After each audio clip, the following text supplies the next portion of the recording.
কোথায় কি হাতে কলমে পাওয়া যায়? এইসব দরখাস্তই হবে এখানটায়। এ তার বিরুদ্ধে দরখাস্ত করবে, ও তার বিরুদ্ধে দরখাস্ত করবে। এই দরখাস্তের প্রতিযোগিতা চলবে।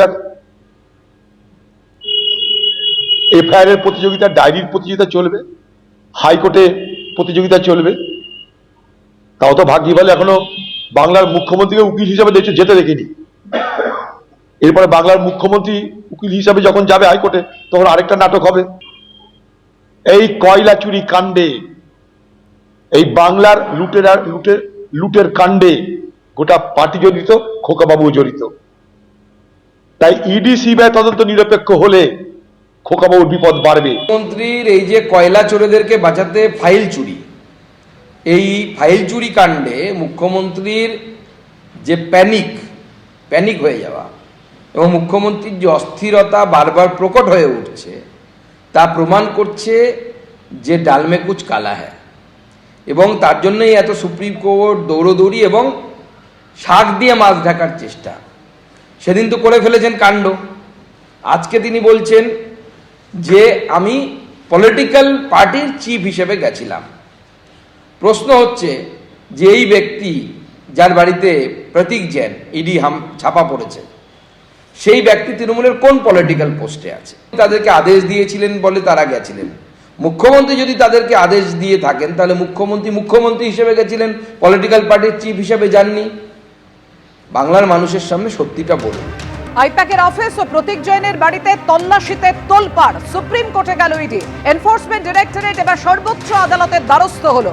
আইপ্যাক কাণ্ডে সুপ্রিম কোর্টে আবেদন জানানো ইডি, দ্রুত শুনানির আবেদনও জানানো হয়েছে।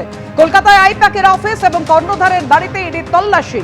জরুরি ফাইল, হার্ড ডিস্ক ও মোবাইল ফোন ছিনিয়ে নেওয়ার অভিযোগ মমতা বন্দ্যোপাধ্যায়ের বিরুদ্ধে। গতকাল হাইকোর্টে এই সংক্রান্ত মামলার শুনানি স্থগিত হয়ে যায়। আগামী 14ই জানুয়ারি হাইকোর্টে এই মামলার শুনানি রয়েছে। কথা বলবো, আমাদের সঙ্গে রয়েছেন আমাদের প্রতিনিধি বিজেন্দ্র সিংহ। বিজেন্দ্র, আগেই রাজ্য সরকার ক্যাভিয়েট দাখিল করলো, এবার সুপ্রিম কোর্টে কি আবেদন জানালো ইডি? দেখো পাপিয়া, যখন 14 তারিখ ডেট পড়েছিল কলকাতা হাইকোর্টে, তারপর থেকে ইডি চাইছিল কি তার আগে দ্রুত শুনানি করানোর জন্য। তারা যে পিটিশন কলকাতা হাইকোর্টে ফাইল করেছেন রাজ্য পুলিশের বিরুদ্ধে, মমতা বন্দ্যোপাধ্যায়ের বিরুদ্ধে, সেটা তারা চাইছেন দ্রুত শুনানি করতে। কিন্তু যেহেতু কলকাতা হাইকোর্ট 14 তারিখের ডেট ঠিক করে রেখেছে, তাই তারা দ্রুত শুনানির জন্য সুপ্রিম কোর্টে দ্বারস্থ হবেন, এরকম একটা ইঙ্গিত তারা দিয়েছিলেন। কিন্তু আজকে দেখা গেল তাদের আগে আজকে ক্যাভিয়েট দাখিল করা হয় প্রথমে রাজ্য সরকারের তরফ থেকে, যেহেতু রাজ্য পুলিশকে তারা পার্টি করেছিলেন। এবং যদি ইডি আসে সুপ্রিম কোর্টে, সেক্ষেত্রে রাজ্য সরকারের জন্য বক্তব্য শোনা হয়, সেটা রাজ্য সরকারের তরফ থেকে তাদের পিটিশনের মধ্যে বলা হয় যে ক্যাভিয়েট ফাইল করা হয়। তারপরেই আমরা দেখলাম কি ইডিও মামলা করেছে সুপ্রিম কোর্টে, যেটা আভাস করছিলেন রাজ্যের তরফ থেকে করা হচ্ছিল, সেটা সত্যি হয়েছে। এখন ইডি মামলা ফাইল করেছে এবং তারা চাইছেন দ্রুত শুনানি করার জন্য। এবং সোমবার যখন কোর্ট খুলবে, তারা অনুরোধ করবেন চিফ জাস্টিসের বেঞ্চে কি দ্রুত শুনানি এখানে করা হোক। কিন্তু যেহেতু এখন রাজ্য ক্যাভিয়েট ফাইল করে রেখেছে, তাদের বক্তব্য শুনবে কোর্ট, যদি কোনো ইন্টারিম অর্ডার দেয়। তার সম্ভাবনা কিছু কমই এখন দেখা যাচ্ছে এই মুহূর্তে পাপিয়া, কেন কি আমরা জানি 14 তারিখের ডেট রয়েছে কলকাতা হাইকোর্টে। এখন কলকাতা হাইকোর্টে মামলা পেন্ডিং রয়েছে। আর্জেন্সিটা কতটা রয়েছে এখন ইডিকে দেখাতে হবে সুপ্রিম কোর্টের কাছে, তাহলেই সুপ্রিম কোর্ট রাজি হবে এটাকে সুপ্রিম কোর্টে শুনানি করার জন্য। ধন্যবাদ বিজেন্দ্র তোমায়। বিজেপি নেতা রাহুল সিনহা কি বলেছেন দেখুন।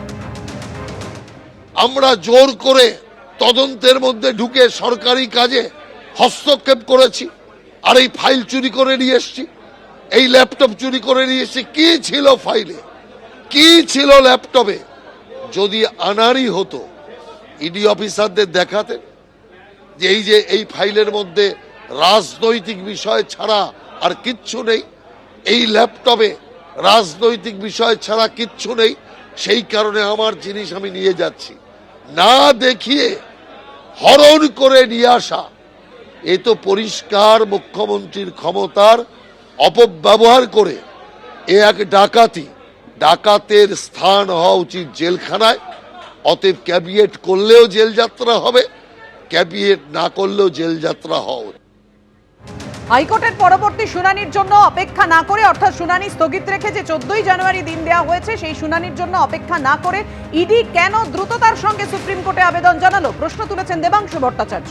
দেখুন, যারা 6 দিনের অপেক্ষা করতে না পেরে ইমিডিয়েট তদন্তের জন্য সুপ্রিম কোর্টে চলে গেল, তারা 2022 সালের গোয়া বিধানসভা নির্বাচনে নাকি কয় লাখ টাকা খেটেছে বলে যে অভিযোগ করেছে, সেই 2022-এর নির্বাচন পেরিয়ে 23, 24, 25 তিনটে গোটা বছর কেটে গেছে। তো আমাদের বক্তব্য, এই 3 বছর কি তারা উলের কথা বুনছিলেন? তারপরে যারা 3 বছরের জন্য যাদের কিছু যায় আসে না, যাদের পরোয়া পড়ে না, ফারাক পড়ে না, হঠাৎ 6 দিনের অপেক্ষায় তাদের পরোয়া ফারাক পড়ে গেল, তারা সুপ্রিম কোর্টে গিয়ে ছুটলেন। যে নির্বাচন আসা মানে দুর্গাপুজো আসছে কাশফুল দেখলে বোঝা যায়, আর নির্বাচন আসছে সিবিআই ইডির তৎপরতা দেখলে বোঝা যায়। এবারও তার ব্যতিক্রম নয়। এবিপি আনন্দ, এগিয়ে থাকে, এগিয়ে রাখে।